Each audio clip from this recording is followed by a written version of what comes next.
কেরম কেরম? ভালো ভালো। বিরিয়ানি খাচ্ছ ফার্স্ট টাইম মামামের হাতে। তুমি খাও, দেখো কেমন হয়েছে বলো। জন্মদিনটা কার ভুললেন না তোমার?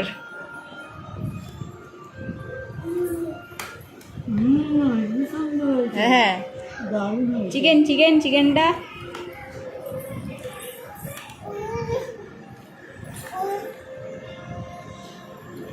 সত্যি ভালো হয়েছে না ক্যামেরা চালু আছে বলে বলছো?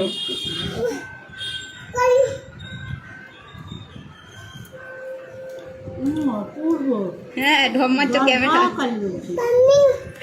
যাক আমার খাটুনি সার্থক। হ্যাঁ টেস্টি। হ্যাঁ নাও নাও নাও নি নাও নি না হাম হাম